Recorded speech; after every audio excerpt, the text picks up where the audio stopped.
Welcome to another edition of the Best Business Minds, where we interview business leaders and academics who write thought-provoking books. I'm Marc Kramer, a serial entrepreneur who consults with family businesses and entrepreneurs, and currently I'm teaching entrepreneurship at Vinh University in Hanoi, Vietnam. Today's guest is Dr. Alise Cortez, author of the book, The Great Revitalization: How Meaning and Purpose Transform Business. Alise, I love this book, and so I so appreciate you writing this book, and I'm thrilled to have you today. Thanks for having me on, Mark. It's great to be on the other side of the mic for a change, and I'm really delighted that you enjoyed my book. Oh, yes, very much so. And as I was mentioning to you when we were speaking, freshmen and college kids would definitely get a lot of benefit out of this book. So I'm going to definitely encourage students to listen to this interview and get this book. So before we jump into the book, why don't you tell us about how you got to where you are now professionally? All right. So I would say, first and foremost, it's been a process of unfolding, as you can probably well appreciate. Where I got into this space of really human capital about 28 years ago, started in recruiting, and then it just really naturally became an ongoing, as I say, unfoldment. I then found my way into employee learning and development, and then measuring and improving employee engagement, and then found my way into change management, leadership development, organizational transformation. And then, as it so happened, when I started hosting my podcast in 2015, I really found my way specifically into the niche of meaning and purpose, because my show is called Working on Purpose. My research had been for my PhD on discovering how people experience meaning in their work and how it informs their sense of self or their identity. So those two key areas became my niche. And I have been really further crafting and refining and deepening in each of them since. So why did you write this book? I was bored. No, I'm kidding. Um, I no, it was understand that. one of those kind of things, Mark, where because of the way I host my podcast, which maybe is very similar to how you host yours, I generally bring on authors and I read their books cover to cover in preparation for the conversation and for my own learning and edification. And I take about 25 to 50 pages of typewritten notes from their book, which becomes research for me. And I use it to be able to inform when I write articles. And then, of course, those things naturally, it had to go someplace. I kept accumulating all this knowledge and I thought I have to do something with this. So that's how I wrote pretty much all of my two business books. This book in particular, Mark, I wrote because I felt so compelled to say something to leaders about, let me help you understand today's very evolved and discerning and diverse workforce. I was so clear that so many leaders were not understanding who they were, what they wanted, what they were getting from work, why they were so frustrated, why they didn't want to perform and stick around. And then I offer, of course, the 22 best practices at the back of the book to be able to help them equip their culture to provide that for the workforce. Because I believe in the power of work, Mark. I believe that work really can be a playground in life. And for so many people, it still really sucks. Yeah, my kids are always asking me when I'm going to retire. And I said, I love working Yeah. and I don't consider it work. I feel very blessed that I get to do really cool things on a daily basis. Why would I not continue to do those things? Exactly. Well, and when my first business book that came out, Purpose Ignited, I do actually have a section in there on don't retire. It's not good for your health. Don't do it. Well, and it's true. I have many friends, I'm 64, but I have many friends in their 80s and 90s, and they're really fully functioning and happy working. And the ones I've met who retired, their brain goes to jelly, I know. Yeah. and you see them walk slower. They're not as quick, and they're not as embracing in life. So I kind of think that's why didn't you always notice that actors and comedians they live into their 90s because they keep working like Clint Eastwood Hmm. and they work until they die. And I don't think there's anything wrong with it as long as you're able to balance out some of the other things with your family.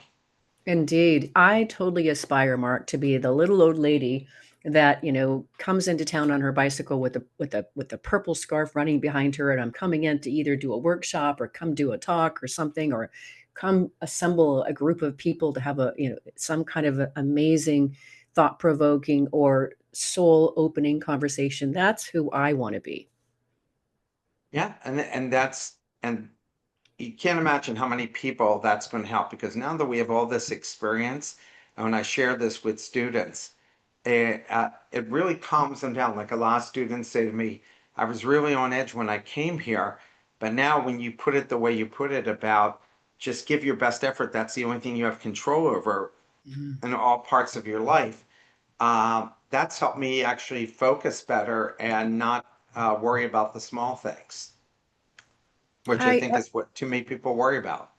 Yeah, and what I love about that, Mark, from the vantage point of, an organizational psychologist, which is, of course, my field, is what you're really getting at to me is you're talking about really celebrating and embracing and leveraging human agency. Yes, that's right. So let's jump into your book. In chapter one, you talk about gumption. You frame a business as a living organism with a soul. Can you give a concrete example of a company's breathing life back into its people? Yeah, you asked such amazing questions. The questions you prepared are so terrific. So I did a little bit of search on this. I just last week or the week before I had a guest on whose book talks about this, and of course it's a well-known idea. But if we look at Microsoft, for example, right? When Nadella showed up, he really recognized that they needed to rediscover the soul of Microsoft, its reason for being. This is the language that was used out there. And when he came in, of course, they had been regressing, and it had gone from a company that was really, put a desktop in everybody's home or whatever, or put a computer in everybody's desktop, and really it started to go into a place where it just became internal turf wars. And so, what I love about what he's done and why I so revere it, it's a tremendous example of leadership for sure. But if you look at really how he did it, he did a lot of things about like that really tore down like the silos and the inner competition among the departments, so that it became, instead of a know-it-all company, a learn-it-all company. That is a huge way to breathe life back into an organization. So that means that you're literally living with curiosity instead of a smugness or a need to protect your turf. And the numbers are incredible. Just this is from Yeager and Banks' book Momentum, but they say that in the process of what he did, which was, they say, in the company's market capitalization has grown from approximately $300 billion in 2014 to 3.10 trillion in 2024. That is huge. So I would say that is a fantastic example of, literally breathing life back into the people in an organization. Yeah, in fact, it's funny you should say it, because when I was at Wharton, many of my students I was teaching executive MBAs, were working at Microsoft, and they were telling exactly what you were saying. They were saying about they called them warlords, and they were all siloed off. And that Steve Ballmer he was a textbook example now of one of the worst leaders of Fortune 500 ever. Mm, Microsoft lost 10 years of its life on his poor leadership. So, mm, and people talk, there's case studies now about him and Jeffrey Umlet, who ran GE into the ground as well. So they were interesting. Well, what practical steps can leaders take to fall back in love with their business or rekindle their own sense of gumption after difficult years? I think this is the same thing that we do across life, Mark. I mean, you've been married, I've been married. I think that we have long-standing relationships and friendships, and I think just like you go looking for what's good and right in your partner, and keep looking at that, you do the same thing with your business. And I think one way that you can find your gumption again and fall back in love with your company is just to go back and consider, well, why did we start this in the first place? Or why was this company started in the first place? What were you trying to accomplish? and examine that sort of thing. Now, it may have changed, right? I know of companies who have been around for 160 years and have reinvented themselves many times over to remain vibrant. But when we do go back and consider why were we even founded? What are we trying to accomplish here? That's one gaze. But then in order to really find and connect with your gumption and fall back in love with it again, I think it's critical for the leader or leaders to go looking for what's going on in the world that we've been trying to solve, or can we further amplify what we have been doing to make a bigger impact for today's ever-changing world and what it needs now. And when you can start to see how whatever you're doing in your business can address some ailing in the world or help some part of a population, that is generally how we as humans tend to find that sense of agency, that's transcendental sort of connection. So once we realize and we can see how we're helping, I think that's one of the best ways we can fall back in love with what we're actually doing. Conscientious capitalism is foundational in your approach. How does it directly translate to better business outcomes, not just lofty ideals? So, if you can explain to the audience how you define conscious capitalism, which I'm all for, which I think the world has gone in the wrong direction here. Yeah, I do too. Well, so I'm a member. So conscious capitalism is a global movement. And really quick for those of you who don't know this, it was really co-founded by Dr. Raj Sisodia, who's been on my podcast a couple of times and is a mentor and friend, and John Mackey, who was the former CEO of Whole Foods. And conscious capitalism is essentially the idea that business really can be a force for good in the world. And it's driven by four key tenets.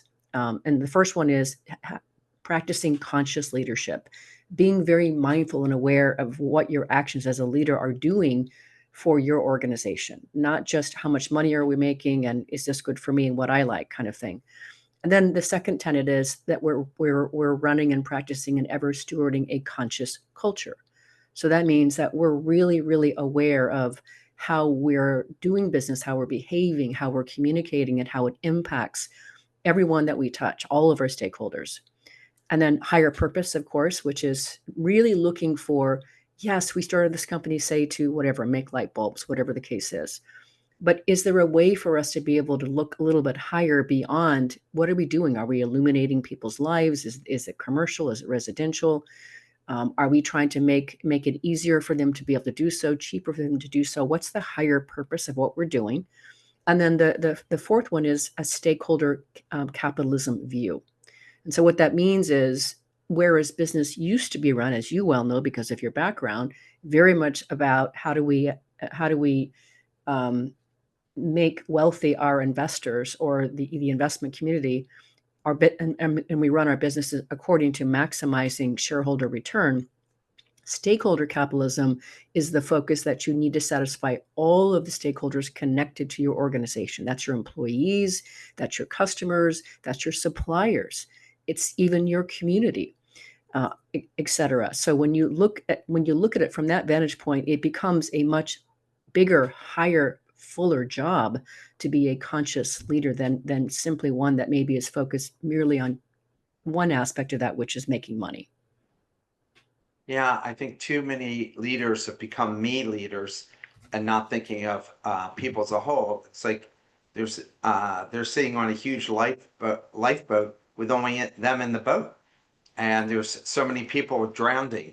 I mean, when Elon Musk is complaining about a $45 billion paycheck, $45 billion, everything's out of whack. When Yeah. people buying houses for $150 million, that just shows I remember at 64 in the 80s when a CEO made 60 times the average worker, and they were embarrassed for anybody to even know it.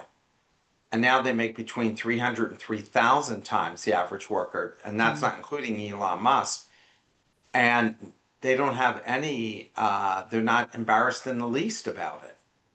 In fact, they're proud and show it off. So that's another reason I embraced your book. Many leaders are pressured into short-term thinking by shareholders. What's your advice for championing the long play amid quarterly expectations? Mm. Okay, so this is there's a lot of meat in this aspect. Now, I know this is much easier to do as a business leader if you're running a private organization. It is harder to do when you're running a public organization. But part of my thinking on this came from having Greg Milano on my program, and he really does champion the notion of playing the longer game. I think that's what his book is actually called, if I remember right, something like that. But how leaders can start to push back on shareholders. One is to go back and back at, what was it, 2019, I think it was, the Business Roundtable redefined the purpose of an organization to satisfy all shareholders and not just the investment community. So if we go back to that, that's one thing, is that we have a responsibility to everyone here, not just this one particular group. And I think leaders have to get really good at being able to tell the fuller story about why is a longer game better for us in the long run. Is it going to allow us to better innovate? Is it going so that we can satisfy customers in a bigger way or in a longer term way? And I do think that leaders have to be a little bit courageous about that. I think a lot of times we get stuck in this short term thinking because leaders don't want to. It's a tremendous pressure cooker, and it's very hard to push back against those people that are demanding those higher and higher returns. But being able to do so with just like you do your show, all of that research, if we do these things that will take a longer game, we have the opportunity to make these kinds of returns a little bit later or longer than you expect. So I think the more that leaders can equip themselves with the capacity and the conviction to be able to push back on those communities, but also in a way that demonstrates their commitment to stewarding that process. I think it's a little bit of an easier go of it, if you will. Yeah, I think it's all the way they communicate it, because look at early stage companies that go public, like Amazon had done, and all of Elon Musk's companies and Steve Jobs. People were betting on the long term, not the short term, right? They're giving them high valuations based on what they're going to do years out. No Mm, reason you can't turn that around for a company that's uh, already a seasoned company if people can see the bigger picture. I mean, that's why Sears and Blockbuster and so many of these others have failed. It's because they didn't sell that long-term vision. And when the short term didn't work out, right, then those companies cease to exist. mm, yeah. You likened COVID-19 to a world's heart attack for organizations. What urgent mindsets or habits should leaders adopt today? Well, I think the first thing that needs to happen is, and this is why I love doing the work that I do, Mark, working with leaders and organizations, is so much of, and you've heard me say it before, is that, an organization only grows to the capacity or consciousness of its top leader. And so the first thing that has to happen is these leaders, all of us need to get really clear about what are our governing mindsets. And today, what I am amazed by, especially after having gone through COVID together, is that many leaders are still going back to what they think that they know, or whatever was comfortable for them, the way that they were brought up. And so if we look at so many organizations that are being run by, say, usually, white men that are over, say, 65, 70, they're coming from an era of when you need to be physically present in an office or work a lot of hours to get things done.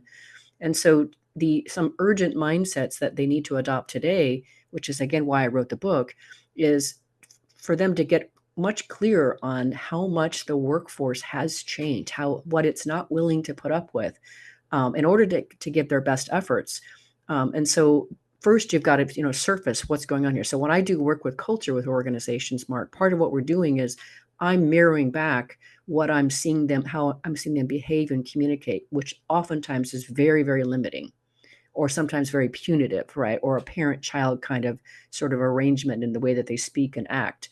So the first thing is to recognize that we have to be able to offer some kind of freedom and autonomy to people in the world if you really want to engage the best and keep them around. So that's just one mindset. The whole book, of course, the last 22 best practices are some of those mindsets and practices that I propose today.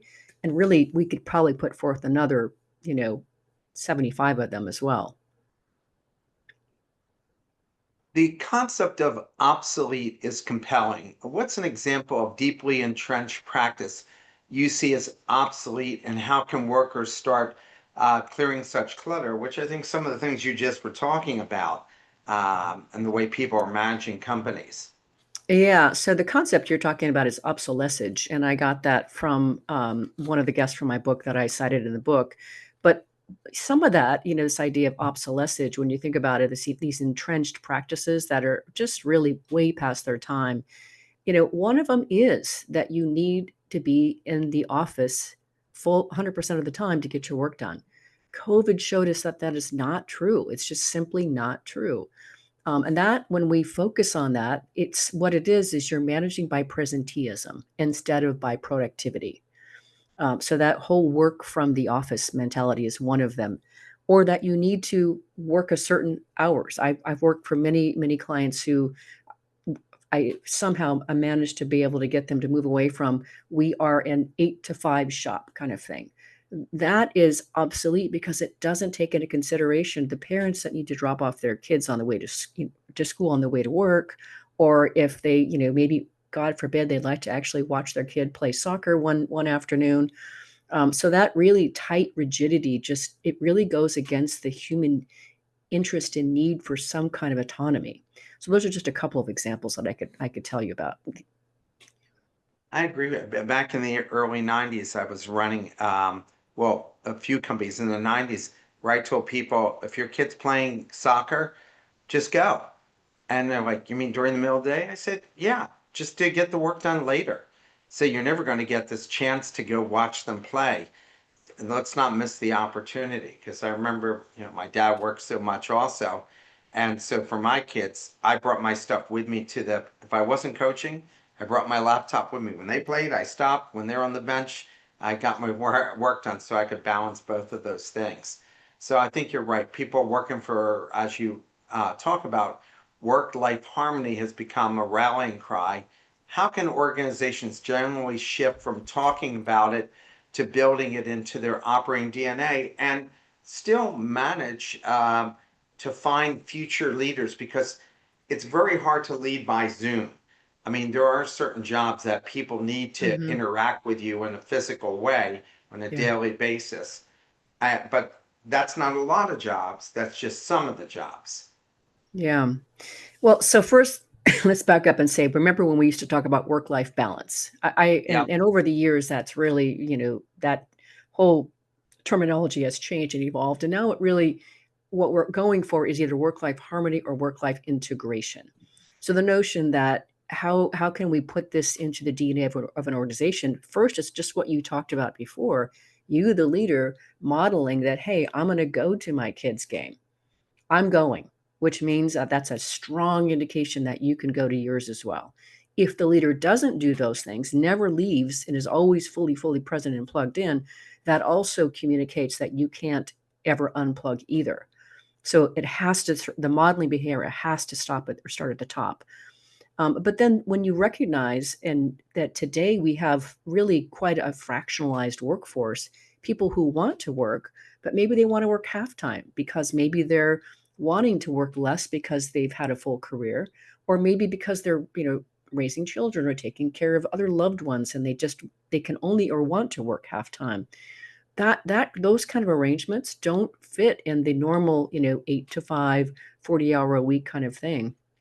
So when organizations start to be able to use and extend work opportunities to the fuller population, people that do need to work from home, for example, maybe because of they have a disability. I love the idea of having more organizations, literally in the spirit of conscious capitalism, reached into their communities with work opportunities that accommodate and work with the needs of that very diverse workforce that still want to be able to live and enjoy their relationships, be able to, imagine, get some exercise in, be able to travel on occasion to see loved ones or see somebody in Vietnam that they want to go and visit. So there's so many things that an organization can do to really start to model this work-life harmony and encourage it. And I can tell you, in my little company, Mark, I have just a handful of people working with me. but we live this stuff. And because of the way that my team engages with me, they have very different schedules. Most of them work on a half or three-quarter time basis, and they have other activities that they love to do that really lift and compel their lives, and then that energy comes with them, and the productivity is off the charts. They might, I mean, I've had them interacting with me at 11 o'clock at night saying, hey, I know tomorrow we're doing this presentation, had another idea about it. So we don't do, it's a flex and flow with the rest of their lives. It works. I 100% agree with you about that. And look, most studies show between 73 and 77% of people are unhappy with their work life. But that's remedied by giving them more flexibility. So they don't feel like they're being crushed and are losing time with family, friends, and things that they would like to do, because there's plenty of hours to do all these things and get their work done. With employees demanding more flexibility, should leaders balance autonomy with accountability in a remote or hybrid workforce? So I think that's the direction we were going in as you were talking. Yeah, I think the real opportunity there is, and what's not being done today, again, is organizations have been managing by presenteeism, which we've been talking about. If they focused on the output, what is it we actually want and need our people to do, then you don't you divorce time, location, all kinds of things. If you look at, are they getting done what it is that we need them to do in the time period that we need them to do it in? And so when you do that, then it's a complete game changer, and you just turn everything on its side, and it's much easier to see. I mean, I remember reading in one of the books for my guests, that an executive was saying, "Well, I don't want my people working with their feet in the pool." Why not?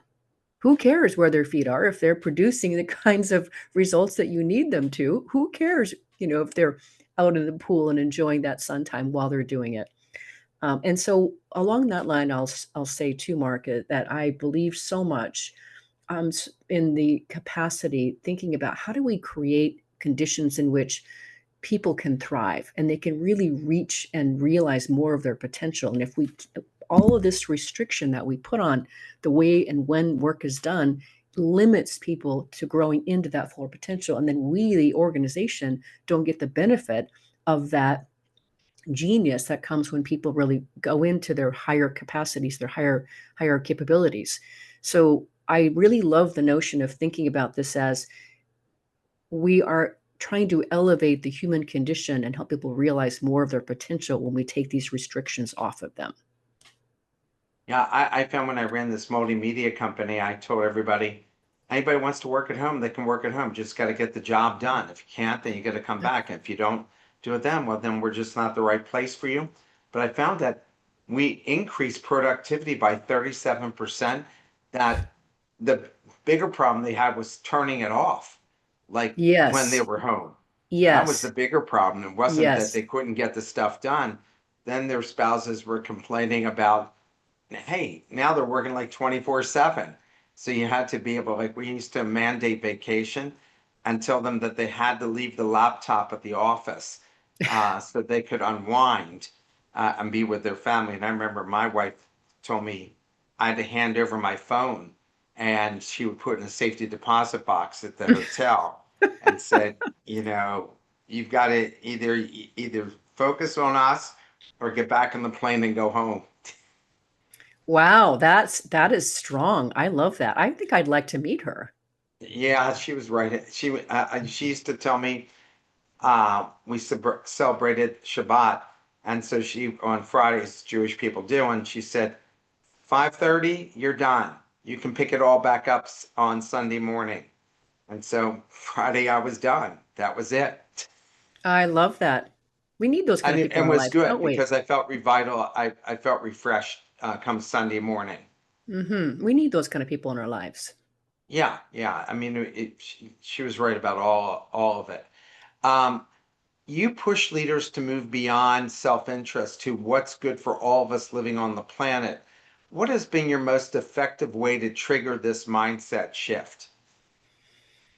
Well, I don't know that I have just a most effective way to do that, but I would point to a couple things. One is that today, of course, it's really, really hard not to be under the microscope, right? So whatever you are doing when it comes to sustainability in an organization, people are going to generally find out about it. So in the younger generations, as I know you know, Mark, Gen Y and Gen Z are insisting on some sort of stewardship of sustainability. And so when you start thinking about how they're choosing both with their feet and their wallets to opt into you or away from you, that can be a really, really strong push for looking at the planet beyond your own interests. I also think that when you start looking at the organizations that really champion this well, they really are, the ones that are really reporting on, purpose, profit, planet kind of measures. um, it's really hard to ignore some of their results. Like DSM is an organization that I've had Hugh Welsh on my podcast talking about them. They report on this kind of a thing, and it's so compelling. And when you have people, once I did that episode, Mark, I had people reaching out to me on social media saying, "I've been following DSM for years. I want to work for them. How can I get connected?" So that sense of recognizing how when you do steward this stuff well, and you talk about it in a way that people understand what you're doing in the world, it becomes such a beacon. It's really hard to ignore that kind of success. Business is described as entering a regenerative era. What are your practical first steps for an organization to begin thinking and acting regeneratively? And you have to define how you see that, what that means to you. Yeah, so regeneratively, a couple things on that. One, really being mindful of what are you doing and what's your footprint on the planet, right? So that's you think about even just your energy use and your how do you handle waste and simple things like that. There is so much waste in organizations in terms of how it is they steward those things. And I got a tremendous view of this, Mark, when one of my clients was they were a sustainability consultancy for commercial real estate. And by working with them, I'm helping them develop their culture and their leadership. As I learned how what they are doing in organizations is they're literally helping organizations track, measure, and reduce their energy use and their waste output. So when you start tracking this as a business metric, now you can start to see and you start thinking about the footprint and how that's related to the environmental gases. This is one way to start to really being very mindful and measure this stuff. So in their case, what they were doing was they were helping these commercial real estate development companies um, get either certified on these different sort of environmental measures, ESG measures, et cetera, so that they could properly report them in their reports, their quarterly reports. But that would be an example of being more entering this regenerative era where you're very much more mindful, systematic, and public about what you're doing about these sorts of things. I also love the idea of the circular economy.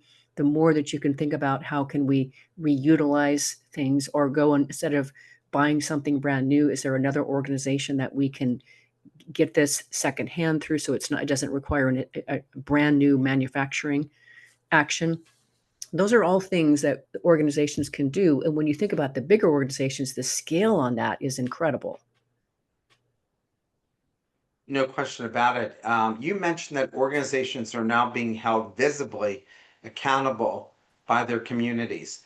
What are the key indicators stakeholders watch for in sustainability efforts? And I worry about that now because there's been a huge push in this direction, but President Trump has gone in the opposite direction Mhm. of this, and that's caused a lot of leaders to go follow that direction as well, because at the end of the day, they're worried about what does Washington say about this. And when the Biden administration is promoting it, oh yes, we're all behind it. But then if somebody changes and it impacts profitability, then it's like, well, I don't know about this sustainability idea is so good. Yeah, oh, Mark, this is definitely, and I certainly recognize, and this is true of any thought that gets put out there, right? Is depending on the political climate, some of these things become, some things that aren't as well embraced as they were when you write about them, I still stand by the notion that it's critical for leaders to be able to steward sustainability in their organizations. But when it comes to being held visibly accountable by their communities, some of the measures that I talked about already, there are many organizations that are still demanding that those measures are reported in their quarterly reports, and so that's definitely one of them. But when you start to see that organizations, like there's countless examples over history of how organizations have been outed by the community when they discovered that they were actually putting, all this pollution into the nearby river, et cetera. That would be an example of, being held visibly accountable when people say, hey, this is what's actually going on. The videos start coming out, et cetera, of what it looks like. But the visible accountability piece, I think you're right, Mark. And this climate, it's definitely changing. I'm amazed that we're actually talking about pushing back on emissions and all these different kinds of the control measures that we're hearing about today. So this is definitely a harder one to address in these times. I mean, I can tell you in Vietnam, Hanoi is the most polluted city in the world. Oh, really? And yeah, Hmm. most polluted, they're number one. So it's not the number one you want to be, but they're number one. And all of the CEOs and the government are pushing to fix that problem because it's a financial problem. Hmm. It's not just people getting sick. It's as a president of our university explained to our very first MBA class that we just started, and I had developed a plan for that class. We talk about sustainability not because it's just good for people, it's important for business. Because she said we have companies that are looking at Hanoi and deciding not to come here because the pollution's too great. So Wow. she goes, that's Hmm. losing quality jobs. We can't afford to lose quality jobs. So if you think we're just doing it because we're tree huggers, that's not why we're doing it. We're doing it because it makes economic and business sense. And that's how a lot of companies have to think about those things. But I want to embrace that and celebrate that, Mark, because I think that's exactly the kind of thinking that we want to steward in this conversation, certainly in the book, is getting business leaders to think on that level and what's the win in this for us. I think is really, really healthy. Yeah, I think especially in politics, the leaders have done, especially on the Democratic side, a very poor job of explaining the value to people about why that is and pushing things in certain states like coal. Okay, until you can replace those jobs, you just can't push those people into poverty because it doesn't fit the overall agenda. You've got to come up with something that's going to replace those jobs so those people don't drown. So it's that combination of kind of thinking, that entrepreneurial mindset, which is missing right now in the U.S. You mentioned that organizations are now being held to a visibly accountable by their communities. What are some of the key indicators stakeholders watch for their sustainability efforts? I mean, we just talked about the importance of it, but what are they looking for in terms of holding them accountable? I think that so depends on the governing board of the organization, right? Of what are they actually looking at? I think what I like about some organizations that I'm seeing is what they do have some sustainability goals that are important for that they've determined on their own. So, and that's the first thing, right? That's the first area, that's the first line of defense. But I know that you're interested in thinking about how can you make this move away from a compliance exercise to something that's more a source of innovation and meaning. When you start to involve the team and how can we actually address this, the whole workforce, how can we actually start to address these sustainability concerns, et cetera? What are your ideas? Boy, you do that, and now what happens is you really unleash the innovation in terms of getting the employees thinking of creative ways to be able to address these kinds of measures or reduce the actual environmental footprint. That's where it gets exciting for me because then what you're doing is you're literally unleashing the minds and hearts of your people and asking them to look for other ways too that we can report out on this, which is really what also I learned from Lord Green Strategies is You're compelling a larger group here to be able to answer the question, not just, you know, reporting a number on a spreadsheet. Yeah, I'm actually I'm teaching Agile Innovation. Everybody has to take it at Vinny University. So I'll have 900 students this fall in one class Wow. taking this. And so we have a hackathon, and this will be my third year running it. And our hackathon is focused on having our students figure out how to create jobs with AI, not how to reduce them. Because so Mm, far, AI has been a great job killer, but it hasn't been good at like other technologies at increasing opportunity for people. It can increase opportunity for certain number of entrepreneurs, but in terms of creating large numbers of jobs like e-commerce and other have, it's not doing it. So I said to our president, it's their generation. They got to step up. Let's have our hackathon focused on them solving this problem. that's And I think, brilliant, Mark. That's brilliant. yeah, I mean, that's what we have to do for the future. You emphasize that the workforce hungers for deep meaning. What strategies have you seen most effective in igniting meaning for employees at scale? Well, the first thing we have to say about that is this comes from my years of doing employee engagement measuring and improvements. When we look at the factors that are used to be able to look at employee engagement, one of the strongest measures that indicates engagement is the extent to which people feel valued and appreciated. That's like the number one measure in most organizations. However, the problem with that is people differ in how they like to be valued and appreciated. And how does that differ? Generally along their own value system. So if we can actually, if we get the leaders to better understand their people and they know what it is they value, some people really value kindness, and just simply saying good morning in the morning to them goes a long way for them.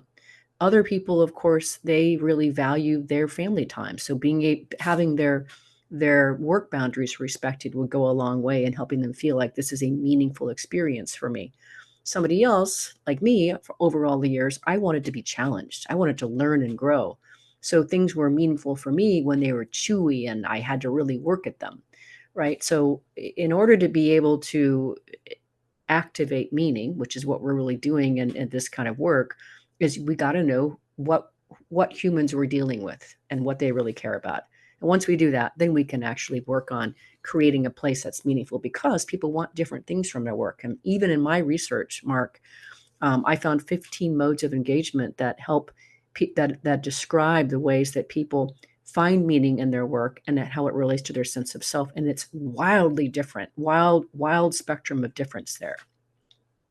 And did you notice money never entered into it? I mean, every survey that you see, people are not, very few people, even in sales, a lot of people are motivated by the success of it as opposed to money. And even if you gave them all the money in the world, but it's a terrible environment to work in, people would prefer to be in an environment that they feel appreciated. Yeah, I think that's true. And then going back to what I was saying, I have worked for some clients where money was a huge driver for them. They're very much the minority. Like they work in like investment houses. They work in places Yeah, that of are course. trying to manufacture money, basically. And in their case, they value like affluence. They value material things. They value the security that the money can give them. But again, those are sort of indirect measures to what is the money providing. Yeah.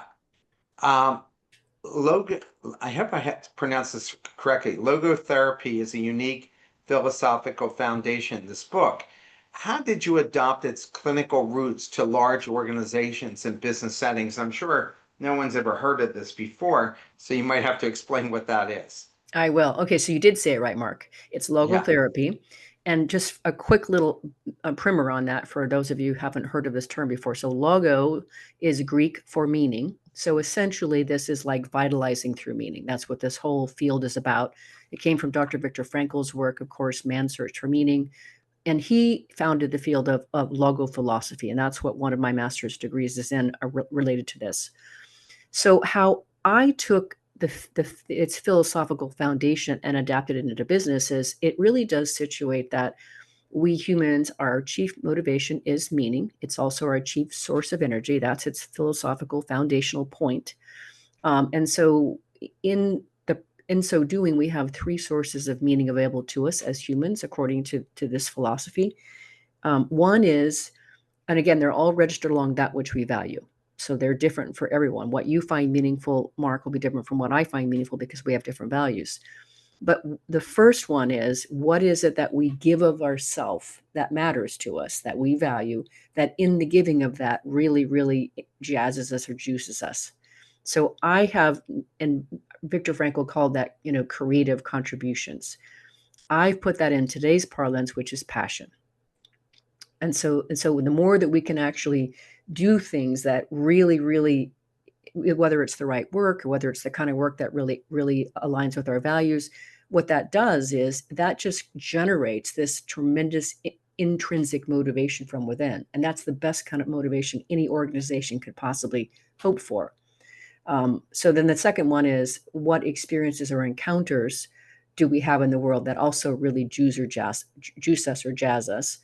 And I translate that to inspiration. So how do we find more inspiring moments or interactive encounters that lift our energy? And then third one is, what attitudinal stance do we take whenever life throws at us, whenever we feel like we're being tested or it feels impossible? And that, of course, I translate to mindset. Those are all ways that, and I teach this all the time, every day. And I'm amazed, Mark, people eat it up. Like, they really get this, and their eyes just sparkle when we talk about this. So when we get them connected to these kinds of things, this is how organizations win, because the whole energy source of the organization gets elevated when you tap into these kind of things and help individuals to activate it for themselves. It's so beautiful. What distinguishes real ownership culture from surface level engagement, and what are the daily behaviors that reveal which is in play? Yeah. So, when we talk about an ownership culture, let's distinguish what it wouldn't look like. So, an absence of ownership culture would show up as an organization, say, running in silos, leaders making decisions and choices based on their bonus check and not the health of the organization. Turf building is another example of, certainly, not an ownership culture. So how we recognize that we're in an ownership culture is, people are going the extra mile. They are thinking about how what their work is doing will impact other parts of the organization. And where you really see it show up, Mark, is in how the customer gets served. Ultimately, that's where you really notice it. So, really quick example. I took an Alaska cruise in July on this small boat. There were 100 people on the overall boat. And I have been talking about this ever since because of the quality of my experience. Everybody in there on that boat was invested. They were all connected. They were totally had an ownership kind of a culture. And yet I know they weren't owners. They were employees or even contractors. But so the ultimate throughput of what an ownership culture looks like is how a customer is being served, the quality of that experience, the quality of that exchange. Isn't that why they say Whole Foods is such a fabulous place to work? That you never see people when you're walking there not engaged or excited about being there. Yeah, exactly, exactly. It's so exciting to see what you can do with and through a business when you do this through that conscious lens, intentional There, there's a lens. there's a business here that I'm working with the son of the owner, and we're sitting in their tea shop, and there are glasses and dirty dishes like on the tables, and the three people behind the counter are just sitting there like waiting. And they're just clocking in, taking a paycheck. So I said, you have to show them why they want to keep the store pristine for their own benefit, not for your benefit, but for their own benefit, for their own reputation, for their own career. Right. Everything's got to be pointed out to them about why this is good for them as Yes. opposed to just good for the organization. How can organizations use the concept of parliament of purpose to unite diverse stakeholders? And what are the steps that start this process? Again, define what that means. Okay, so first, why do I call it a Parliament of Purpose process? You read the book, so you know this, but when I'm fascinated with owls, and so when we started looking at, well, what's a group of owls called? You know, we have a flock of geese, we have a murder of crows, but a group of owls is called a parliament. So that's why I call it the Parliament of Purpose. And the whole exercise here, Mark, is really it's back to the whole stakeholder capitalism perspective, is to get representatives from all of your stakeholder communities in a room, to be able to first share with them the purpose of your organization, your values, et cetera, and help them really understand why this is important to them. Find out what their purpose of is in their from their respective domains, and then look for a mutual higher purpose together. You do that, and now you've really, really ignited the forward momentum movement of your organization, because what you're doing is you're fully enrolling all of these communities that you depend upon, because just to your earlier point about keeping, the tea shop clean, people can see what's really in it for them when they work to propel you forward. And so now you get all of this dynamic interaction among the different stakeholder communities rowing in the same direction. You advocate for a regular human capital audit. What are some of the overlooked policies or practices you recommend reviewing first? Oh, so many. Time and role before you can be considered for another job, a next level up. You haven't been in this role for 2 years or whatever. That's a lifetime for a lot of people. I'm not alone in this, Mark, but forced ranking. Many leaders I know, also including Marcus Buckingham, who wrote The 9 Lies About Work, definitely should be thrown out. It's one of the things that Microsoft also did away with too, when they did their overhaul and looked for their soul again. Um, we've talked already about a riveted focus on where and when work gets done. Um, I think also too, the other thing that I would say too is that this idea of um, uh, focusing on your high potentials only. That's another one of those kind of things that needs to be audited. Marcus Buckingham also disagrees with that. So these are just a few of the things that could be, they're immediate kind of places for you to look at that will tell you that you probably had these practices in place for decades.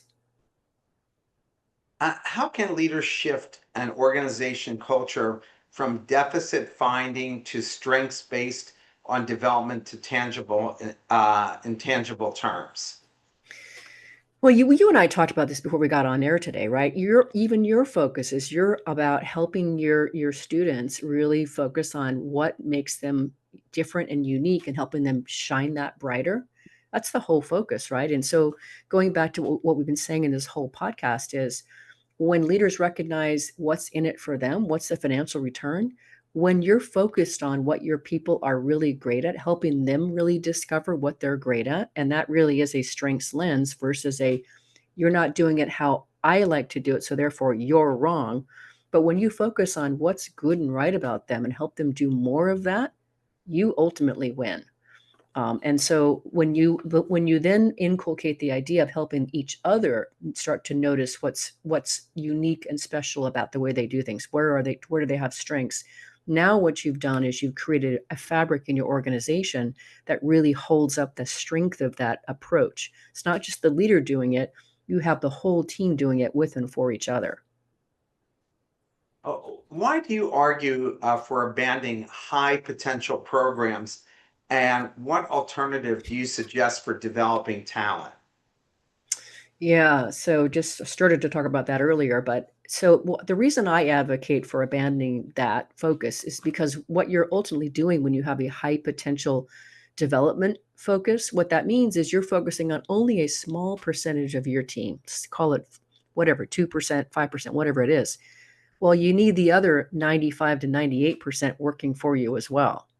So the reason I advocate for abandoning those kinds of programs is you need to be developing your whole workforce, not just that select few.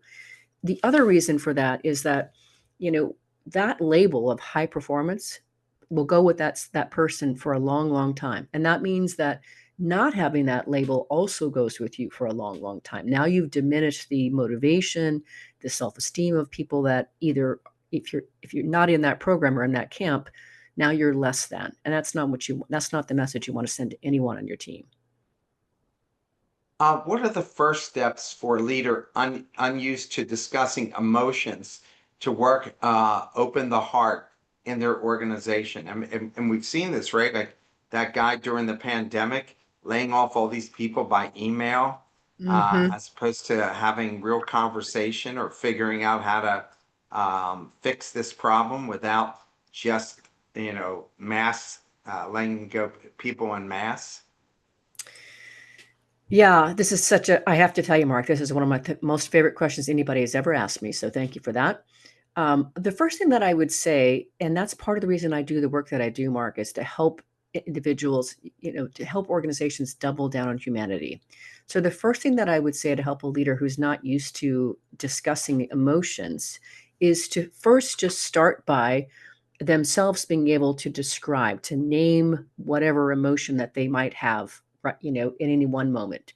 I'm frustrated. Um, I'm mad. I'm happy we met these results, whatever it is. And to get them to listen to how other people describe their and name their emotions. Because what that does is it takes it more into a higher level of consciousness for the leader himself or herself. And when you start to engage other people and asking them to name and share their emotions, very likely what's going to happen is that whatever smaller pool or arena of emotions the leader is dealing with, it will by sheer exposure get expanded. And that's one simple thing they can start to do. Fear can be a silent killer of culture. What are red flags leaders should watch for, and how do they begin dismantling this toxic fear-based environment?